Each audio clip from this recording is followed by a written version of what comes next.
Kazuo Ishiguro is perhaps best known for his novel Remains of the Day. His new book, When We Were Orphans, is his first in 5 years. It is the story of a celebrated English detective who during the height of the Sino-Japanese War returns to his birthplace in Shanghai. He is determined to solve the mystery of his parents' disappearance that left him orphaned when he was 9 years old. This novel is on the short list for the Booker Prize, Britain's top literary award, and I'm pleased to have Mr. Ishiguro here to talk about it. Welcome. Great to have you. Thank you. Good to see you again. Tell me why you wrote this and why this particular story. It's a story about wanting to fix things that have been broken in childhood. Yeah. And it's a kind of theme, in one way or the other, that I've been playing around with for a while in my past work. Here it's told through a kind of a detective story. But, I mean, it's not a full-blown, detective story as such, but it pastiches and borrows from detective fiction. But essentially it's about wanting to go back to some moment in childhood when things went wrong and fix it. Yeah. Now, why is that such a persistent theme with you? Well, to some extent, I think, I don't want to necessarily suggest there's anything special about my own autobiography, although, yes, I did. It is special to you. Well, yes. I mean, it's true that I moved from Japan to England at an early age. Right. Maybe that's got something to do with it. The fact that I can readily identify my early childhood in a geographical space that I call Japan. I mean, a lot of people might not be able to do that quite so distinctly, but to some extent I'm trying to describe a universal experience. We must, all of us, even if we've grown up in the same effort to place. fix something. Yeah, and the fact that we've lost a nicer world that we once knew when we were children. I imagine most of us made journey out of some nicer place. Adults tend to keep small children in a bubble and shield them from the less pleasant things in life. But most of us, we had to make that journey out into the more disappointing world at some stage. And to a greater or lesser extent, I think this is a universal story. Many of us have something we regret having lost, or something that perhaps broke way back then. There's a small irrational part of us that thinks, well, it's not too late. You can replay a bit of the past, and this time it'll have a better conclusion. And that's kind of what this story is about. Is it in any way a homage to English detective? It's not so much an homage as the traditional English cozy detective story of the 1920s and 30s, the Agatha Christie, Dorothy S., that kind of detective story, is a taking off point. The main character seems to have fallen out of that kind of detective world. In other words, he believes that you can combat evil by finding some master criminal who is the source of it. That's a view that held to some extent in those genre detective things. That view of evil has probably fractured forever because of the experiences of the 20th century. That we know that bad things happen not just because of clever criminals, but because of chaos, war, nationalisms, racism's gone. Wrong place, wrong time. Yeah. I mean, we know where the really big scale bad things come from, and I thought it would be kind of interesting to have a man who tries to hold on to that traditional detective view of how to fight evil, unmask the murderer, and let's throw him into the 20th century as it moves from one world war to the next, and see how he copes. You threw out the first 110 pages of your draft? No, it wasn't the first 110 pages. I used to, but I did throw out 110 pages from the middle. I used to have a kind of a little miniature detective story within the larger story. It didn't work. Not for me. Partly because I think I'm not a genre detective writer, and it's much harder than people think. You have to be really good at that to write it. But also because I think it's very difficult to get two completely different kinds of characters on the same stage. And it's hard to ask a reader at one and the same time to relate to certain characters as suspects in a kind of a mystery. And in that same book to relate to characters as though they were deeper people in a literary novel. And that was the real difficulty for me. Do you learn something about yourself with every novel? I try to. For me, to some extent, writing is that. To some extent, there is a self-indulgent core to my kind of writing, and I sometimes think it's just pure luck whether a writer like me is valued or not. It's pure coincidence if my deeper personal preoccupations happen to chime in with people at large. That line between just self-indulgence and, you know, being a spokesperson for some kind of universal condition, I think is a very, very fine one. Yeah. When you read reviews, do you learn anything about your work? Yes, I take reviews very seriously, but I don't take any one review seriously. One of the fortunate things, if you're in my position as a writer, is that you get a broad range of reviews from right across the world. You get a ton. Yes. I mean, everybody was on this book. Yes. But the important thing is they come from different places, different writing communities, different circles of critics. I can't kid myself that, you know, a bunch of guys ganged up on me, you know, because I insulted somebody. Because reviewers, like journalists, are incapable of an organized conspiracy. Oh, well, there is that too. But because if people are saying that in Japan and, you know, the Midwest of America and France, you know, I can't believe they've all been conferring to gang up on me. Yeah. So a broad consensus emerges of how my book was read.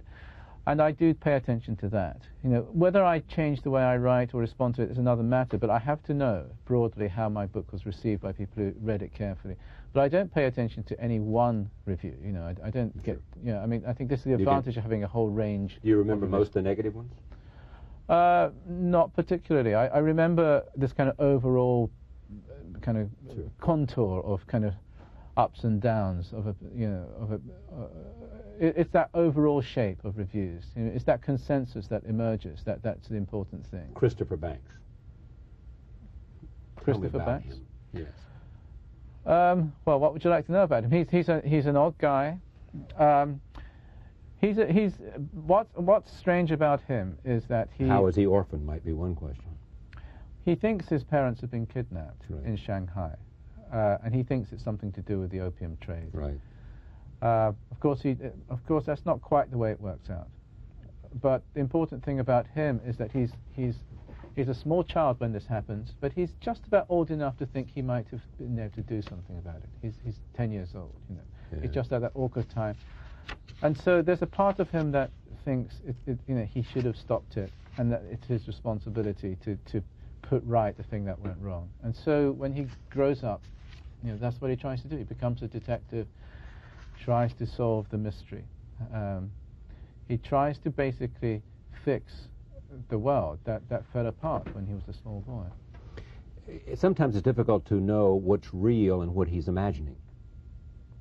Yes, but that's because, I suppose it's because I've got less and less interested in writing about an unreliable or crazy narrator going through a more or less real world. Yes. I'm much more interested in actually, in a book, mapping out what the inside of someone's consciousness looks like. You know, so in this book, quite often the world outside bends to the strange logic in his head, the emotional logic. You know, it's not the case that people do double takes whenever he comes out with some strange notion.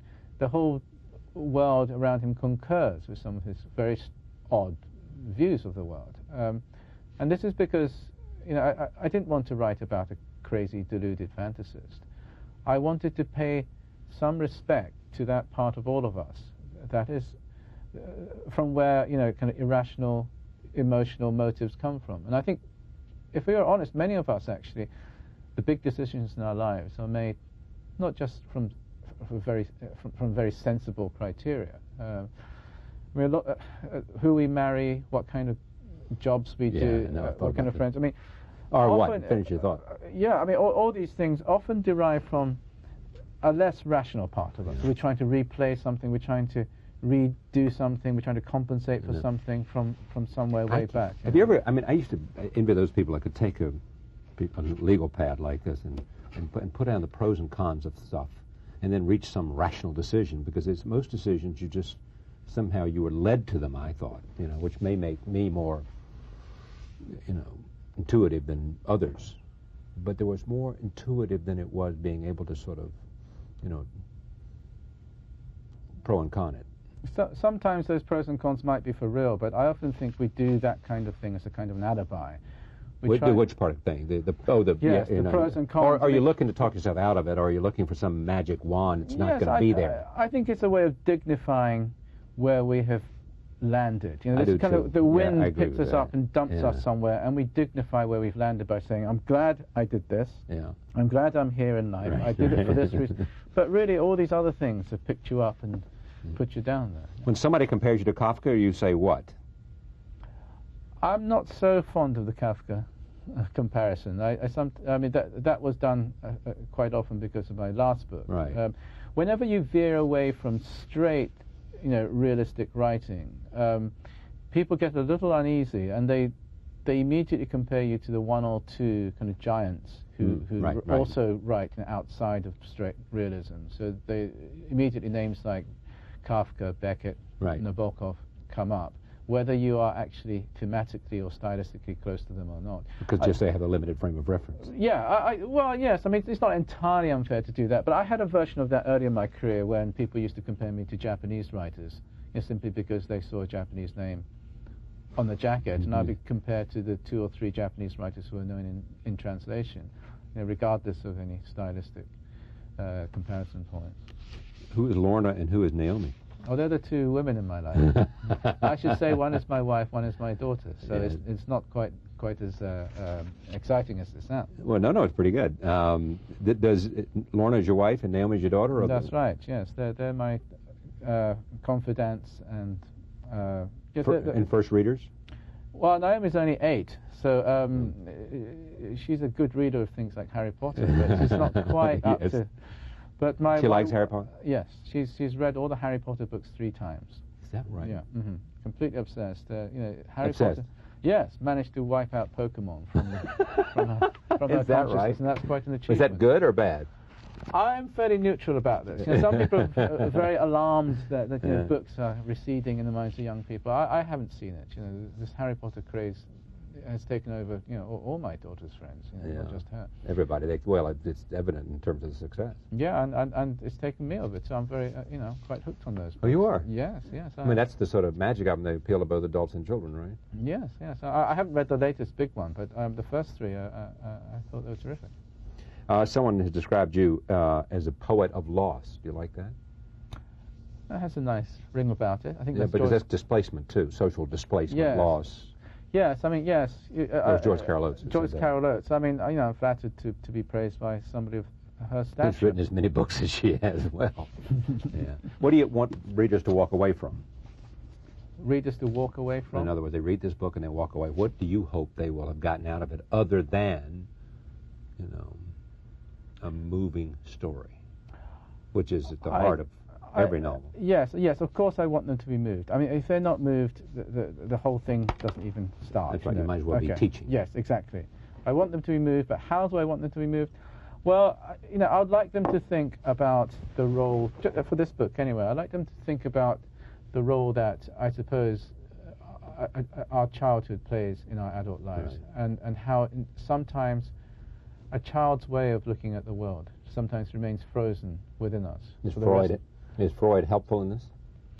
I'm not a big Freud reader. I work more intuitively. I look at myself, I look at my friends. I mean, I don't know whether I agree or not with Freud. I don't know enough about Freud to know that. But if you're interested in the themes that you are, it would seem to me that you would clearly be interested, when you think about the themes you're interested in terms of psychiatry and psychological insight and what we know about the way we are, beyond observations of one's own life from the mirror. I mean, you're quite right. I mean, this should be a territory I should be well steeped in. Sure. But as a novelist, I feel a certain instinctive defensiveness about immersing myself in whole bodies of work in that way. I think there is something about being a novelist. It's very important to maintain the fragility of your own world. And whether is your own world fragile? I think so. I think any imaginary world that you're trying to create as a novelist is very fragile. I'm not, just writing up as a travel writer or a journalist or historian some world that I know really exists or existed out there. I'm conjuring up a world of my own, so it is a very fragile thing, and I instinctively fear research, whether it's hard data that I get by going to locations. You fear it? Yeah, I fear it, and because it might somehow contaminate the purity of your intuitive insight? Well, purity makes it sound too grand. It's because I'm trying to build. I like grand. I'm just being modest about it. Yeah, you know, whether no. it's pure or not, I'm trying to build my world, okay. right? And it's, and sometimes going out, going to the real places can sometimes stop you building that world convincingly. And that's true with the ideas too. I don't want to expose myself too much to any theory or any doctrine. You know, I feel a little knowledge is a dangerous thing. Yeah, I want to I have my own little territory as a novelist, and I defend it a little from other disciplines, you know, other chunks of research, other scholarly thought. There's some. I mean, I have considerable admiration for choosing, in a sense, the area that wanting to stay within the area that you find most compelling, and that speaks to you the most and resonates within you the most, and continuing to dig deep into that place. Well, I think, you know, if you're a certain kind of novelist, that's what you're trying to do. You, in the end, I mean, we talked about reviews and acclaim, but in the end, there is also a very lonely set of terms about success and failure. In the end, you do assess success and failure in very lonely terms that often has nothing to do with reviews or whatever. You know that you're after something, and you kind of know to what extent you've succeeded in doing it, succeeded in finding these things. And sometimes that doesn't have very much to do with, you know, whether a book gets praised or gets great reviews. And so there is this kind of almost parallel career you run as a writer, a lonelier one.